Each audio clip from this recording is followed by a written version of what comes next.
সালামু আলাইকুম। আগামীকালকে সিরিজ বাঁচানোর ম্যাচে আফগানিস্তানের বিপক্ষে আবুধাবিতে মুখোমুখি হচ্ছে বাংলাদেশ। বাংলাদেশের কিন্তু সিরিজ বাঁচাতে হলে এই ম্যাচটা জয়ের কোনো বিকল্প নেই। কারণ ইতিমধ্যে আফগানিস্তান কিন্তু ১ম ম্যাচটা ৫ উইকেটের ব্যবধানে বাংলাদেশকে হারিয়ে দিয়েছে। বাংলাদেশ যদি কালকের ম্যাচটা হেরে যায় তাহলে কিন্তু সিরিজটা বাংলাদেশের হাতছাড়া হয়ে যাবে। এই বিষয়ের সাথে কিন্তু আরেকটি বিষয় সম্পর্কিত রয়েছে।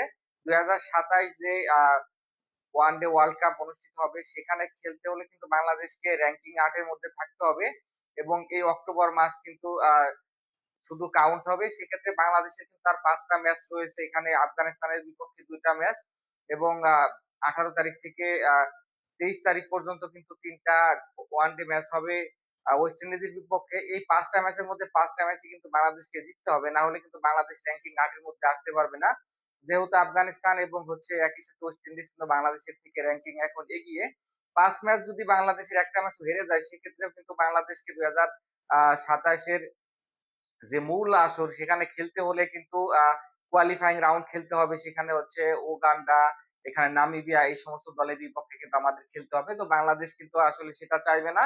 সরাসরি কিন্তু বাংলাদেশকে খেলতে হলে অবশ্যই এই সামনে যে ৫ টা আমাদের ম্যাচ রয়েছে, ৫ ম্যাচের মধ্যে ৫ টা ম্যাচই কিন্তু আমাদের জয়লাভ করতে হবে। তো এমন পরিস্থিতিতে আমরা আসলে পড়লাম কেন এটাই আসলে ভাববার বিষয়। যদিও টি-টোয়েন্টি তে কিন্তু আমরা ভালো ক্রিকেটটা খেলতেছি। ওয়ানডে তে কিন্তু বিগত ৫ টা আ সিরিজের মধ্যে ৪ টাতে বাংলাদেশ হেরেছে। যার মধ্যে কিন্তু আফগানিস্তানের বিপক্ষেও একটা সিরিজ ছিল এর আগে। তো বাংলাদেশের এই ওয়ানডে ভরাডুবির অন্যতম কারণ হতে পারে যে আমাদের কোর কিছু প্লেয়ার এখানে হচ্ছে মাহমুদ আলী রিয়াদ, মুশফিক, সাকিব এরা খেলতেছে না এবং নতুন যারা আছে তারা ওইভাবে পারফর্ম করতে পারতেছে না। যাই হোক আগামীকালকের ম্যাচটি বাংলাদেশের জয় ছাড়া ভিন্ন কোনো পথ নেই। ১ম ম্যাচটা কিন্তু আমাদের একদম যা ইচ্ছে তাই পারফরম্যান্স হয়েছিল। বিশেষ করে ব্যাটিং এ কিন্তু জঘন্য আমাদের পারফরম্যান্স ছিল এবং ২২২ রান ডিফেন্ড করতে নেমে বোলাররাও কিন্তু এখানে যথেষ্ট হেল্প করতে পারেনি। তারাও কিন্তু সাদামাটা বল করেছে। তো আগামীকালকে ম্যাচ জিততে হলে ব্যাটিং এর পাশাপাশি কিন্তু বোলিং, ফিল্ডিং সব ডিপার্টমেন্টেই ভালো খেলতে হবে। যদিও আফগানিস্তানকে আমরা টি-টোয়েন্টি সিরিজে কিন্তু হোয়াইট ওয়াশ করে দিয়েছি। কিন্তু ওডিআই ক্রিকেটে কিন্তু আমাদের ফর্মটা মোটেও ভালো যাচ্ছে না। আগামীকালকের ম্যাচে অবশ্যই বাংলাদেশ টিমের চেঞ্জ হবে। এখানে মুস্তাফিজকে কেন কি কারণে ১ম ম্যাচে নামানো হয়নি তার ব্যাখ্যা কিন্তু এখনো টিম ম্যানেজমেন্ট দেয়নি। হাসান মাহমুদ কিন্তু ন্যাশনাল টিমের সার্কিটে অনেকদিন নেই। যেহেতু টি-টোয়েন্টি তিনি খেলেন না। তো তাকে কেন হুট করে ১ম ওয়ানডেতে নামিয়ে দেওয়া হলো যেখানে কিন্তু মুস্তাফিজুর রহমান রয়েছে এটা একটা কোয়েশ্চেন মার্ক। মুস্তাফিজ অবশ্যই আগামীকালকের ম্যাচ খেলবেন। পাশাপাশি এখানে হচ্ছে রিশাদ হোসেনকেও মনে হয় আগামী ম্যাচে দেখা যেতে পারে। কারণ তানভীর ইসলাম যদিও ভালো বল করেছে কিন্তু রিশাদ কিন্তু টি-টোয়েন্টি সিরিজে আফগানিস্তান ব্যাটসম্যানদের যথেষ্ট ভুগিয়েছে এবং বলের পাশাপাশি তিনি কিন্তু ব্যাটটাও চালাতে সক্ষম। এজন্য রিশাদ হয়তোবা আগামীকালকে দলে ঢুকবেন। এছাড়া আরো একটা পরিবর্তন হবে আগামীকালকের ম্যাচে। এখানে হচ্ছে জাকের আলী আমাদের সুইং গাম মাস্টার তিনি আসলে টি-টোয়েন্টি ক্রিকেটেও ভয়াবহ ব্যর্থতার প্রমাণ দিয়েছে। এশিয়া কাপে আমরা দেখেছি একটাও সিক্স মারতে পারেনি। ১ম ওয়ানডেতেও তিনি ১৬ বলে ১০ রান করে রাশিদ খানের বলে আউট হয়েছেন এবং তার আউট হওয়ার ধরনটা খুবই বাজে ছিল। তো এরকম একজন আউট অফ ফর্ম প্লেয়ারকে কেন আমরা ক্যারি করতেছি সেটাই আসলে মাথায় ঢোকে না। জাকের আলী অনেকের পরিবর্তে এখানে শামীম হোসেন পাটোয়ারি কিন্তু স্কোয়াডে ঢুকবেন। তিনি চাইলে ২-১ বার বোলিংও করে দিতে পারেন। যদিও শামীম হোসেন পাটোয়ারি খুব একটা ফর্মে নেই কিন্তু জাকের আলীর থেকে ভালো আছে।